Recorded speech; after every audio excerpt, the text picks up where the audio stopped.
SpringFest is heating up at Lowe's. And for a limited time, we have the extra big deals you need to impress guests. Get your outdoor space ready and save $50 on a select Cobalt 24-volt blower kit, now $79. Plus, save $80 on a Char-Broil Performance 4-burner grill, now $199. It's springtime, and our best lineup is here at Lowe's. Valid through 4/13. While supplies last. Selection varies by location. Listen, all you New Yorkers. Taxi. Okay, man, we're looking around. This is the 77 WABC minicast. Red Apple Audio Network's Walter Sterling, good evening. You and I are talking to Duncan Birch, who is a technical writer, a writer for Epoch Times. And Duncan has written an article that was published on April 6th that mesmerizes me. Just the headline alone mesmerizes me to the point where I'm going to set it up and I'm going to let Duncan go because this is some story. The headline is The Lost History of Human Civilization. Like, what? The Lost History of Human Civilization. Even though archaeologists work constantly to figure out where we came from, how we got here, looking for hard evidence, every time they think they have the answer, they have to change when we started, where we started. They have not come up with the answer. And it seems that traditional archaeologists frequently contradict their last discovery. And then they have to be embarrassed. And then it's an incredible challenge to just determine when and where we started. But there are some caves that particularly intrigued me because of how long it seems human beings were occupying these caves. Duncan, that's the framework. Please fill it in. Well, kind of put me on the spot here because I haven't looked at I finished the article and I started working on other things. I haven't looked at it in a while. Also, there's the delay in it being published, and I want to clarify that I'm not any kind of expert. I did a lot of research for this article, but I'm not an archaeological expert or anything like that. Well, you made that clear that there really are no experts, even the ones who claim it. Here, I'll give you one or two statistics just to bring you up, just to remind you, because there are a lot of numbers in it. It says, according to a study published in Nature magazine in 2026, cave art discovered in Indonesia has been conclusively dated at almost 68,000 years, making it the oldest known cave art in the world. And what you go on to explain is that people were going in and out of the same cave for decades. The new evidence conclusively places humans in the region of this cave at about 15,000 years earlier than previously believed. And right. They had found previous drawings and dated them. They date them using uranium dating on the layers in the cave, and they had previously dated it at about 15,000 years after that. But then they found more drawings in the caves and dated them even previously, and they had found some around that same age in Spain also not too long ago. And so, it's like you said, that they've had these theories that I guess they were, a lot of people thought were conclusive, but then, they keep discovering things that demonstrate that they were wrong.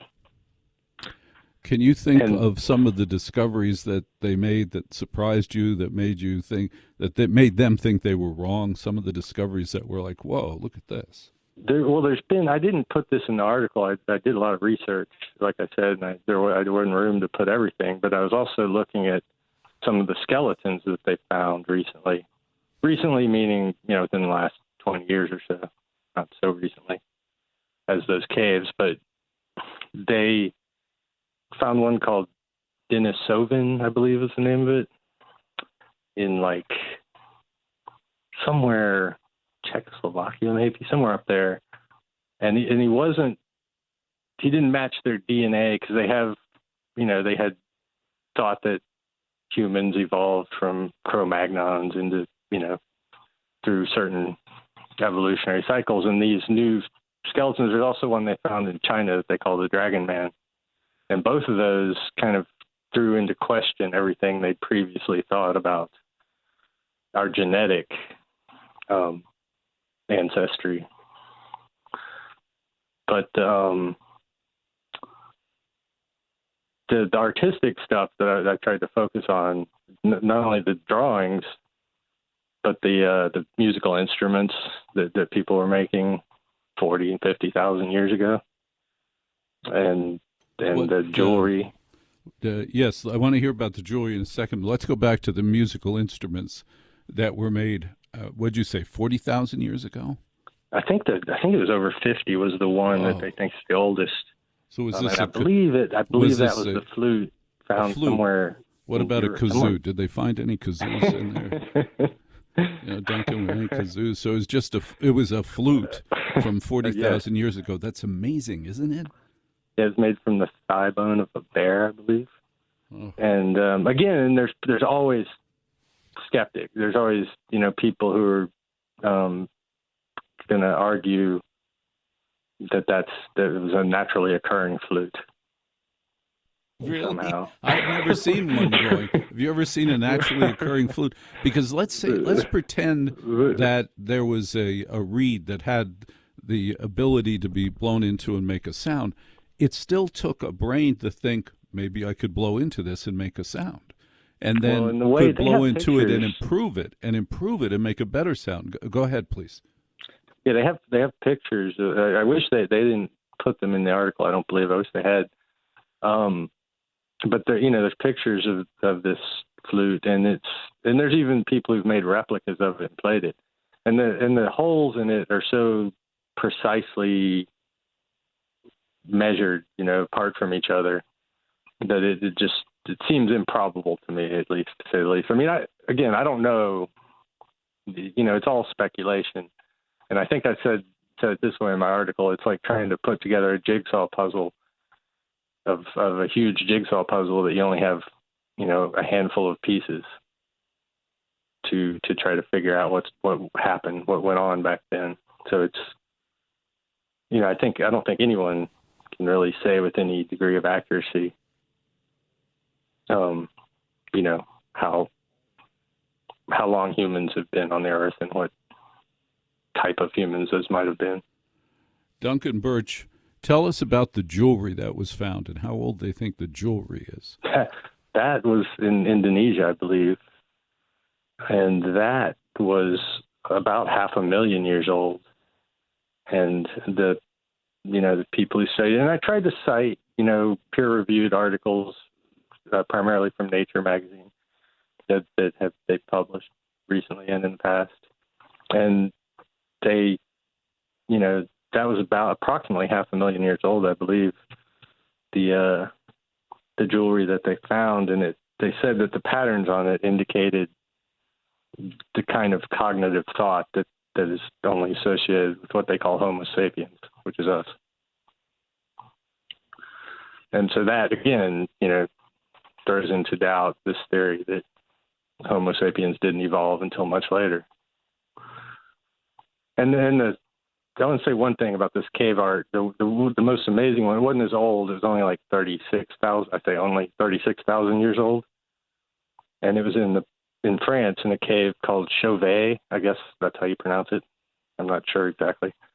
But it's the most astounding of all. I wish they put pictures of that in my article as well, because the depictions of these animals that they have, I mean, they're proportionate and they're dimensionally accurate, and it's amazing to think that something like that was drawn 36,000 years ago or something like that.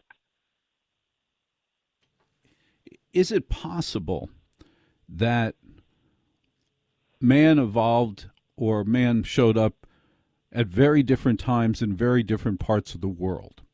That this cave art, which was in France 36,000 years ago, and perhaps in Egypt or Africa or North America, humans came much later. And that is the challenge, that we didn't all arrive at the same time. That's entirely possible. I mean, I try not to presuppose anything about these things. So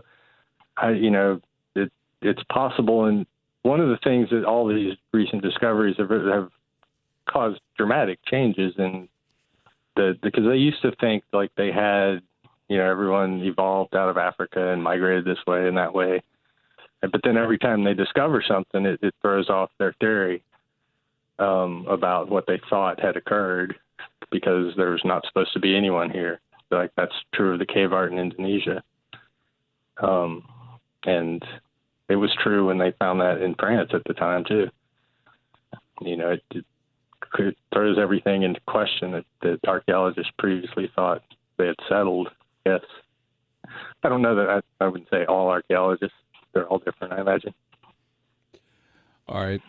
Duncan, do you have a conclusion from this great article that you wrote in the Epic newspaper, the April 6th edition, The Lost History of Human Civilization, The Lost History of Human Civilization. It's in the April 6th edition by Duncan Birch. It's worth the time to get it and read it. And look at you. You've got 126 comments. I'm sure they all agree with you.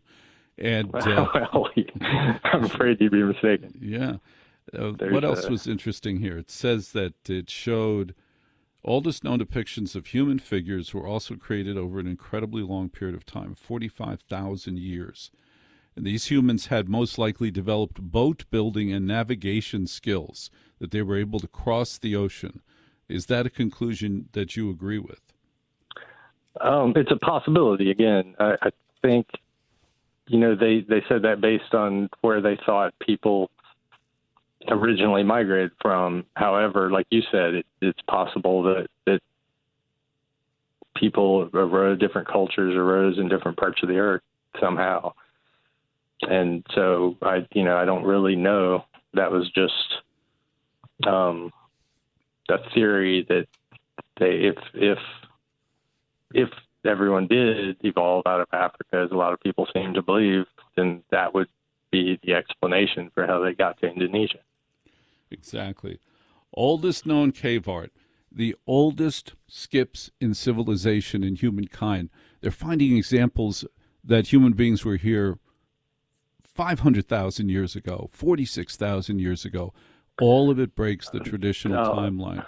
Duncan Birch, go ahead. I was just going to add one more. There are a couple of interesting things that I didn't include because they were more speculative even. We love those. Duncan, we love those. Let's hear the speculative items. Yes, please. This is an NPR, thank God. There was a guy it's in the western United States, and I'm thinking Arizona, but I'm not entirely certain about exactly where it was. I can't remember. But there's a thing called a trilobite that hasn't existed for several 100 million years, apparently. But it existed for a certain time, 500 million years ago or something. And I can't remember the exact dates. But this guy in Arizona in the late 60s found what appeared to be one of them that was crushed by a human foot, with a human footprint on it. And it looked, they have pictures of that as well, and it looked like it might have been wearing a shoe. And again, the people had trouble accepting that, and they said, no, it's a naturally occurring footprint, or, and that's possible too, I suppose. I don't know, but that was one thing that I thought was kind of interesting, even though, it's portrayed as widely debunked because it didn't fit in at all to the current theories of human evolution at the time. And then one that I thought was really interesting was there's this country in Africa called Gabon, and they went there in the 60s or 70s because it had uranium ore. And so they were mining the uranium ore, but then when they got ready to use it, they realized it had already been used. Whoa. Okay. That uranium that they dug up from the earth had already been used. Yes. That's amazing. Yes. That's yes, freaking amazing. It is. And then it was and this is a matter of, I think that it was 2 billion years ago or something like that, like some inconceivable number to me, inconceivable, like 2 billion years ago. But what they say now is it was they think it was a naturally occurring nuclear reactor. Of course. 2 billion years ago. Yeah, and, I'm sure that's true, yeah. Well, it seems, and they say it was the only one ever in history. I'm sure. Duncan, were there other wacky discoveries that didn't make it into the article? Those are the main two that I was kind of wanted to put in there. But then again, I mean, there's so much resistance to ideas there's not even, they all say, it's definitely a nuclear reactor, but they say it was the only naturally occurring nuclear reactor in history. And what year was that? I mean, it would have to have the water, the cooling system, and everything. It all had to naturally occur somehow, they're saying. So, and what year would that have been? When it operated, when it naturally occurred? Yeah. I think it was around 2 billion years ago. Wow. All right. So that was another interesting. It's amazing. You can read Duncan Birch's article in the April 6th edition of Epic magazine. It is worth the time, and the time it's no trouble. Duncan Birch, thank you very much for being on Another Side of Midnight, Red Apple Audio Networks. Roger Stone here. Every day you wait, your money loses value, but gold and silver don't follow those same rules. American Sovereign Bullion gives you access to a nationwide wholesaler network, helping you secure aggressive pricing on real physical metals. Call 844-272-2428 now to get your free gold and silver guide to learn how to protect your wealth with physical gold and silver, delivered right to your door or with a gold IRA. Visit ASBGold.com. That's ASBGold.com for your free gold and silver guide today.